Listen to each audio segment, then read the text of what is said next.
So, der Finn hat gerade 2 Stunden geschlafen hier. Hat der Pulvermilch. Jetzt drückt er. Live dabei beim Pups. Das war doch kein Fuß.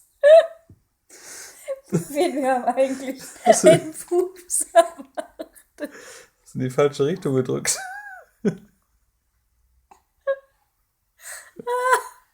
Das war gut gemacht, aber ein Fuß. Und dann kommt so raus. Du bist ein lustiges Kerlchen, ne? E.T.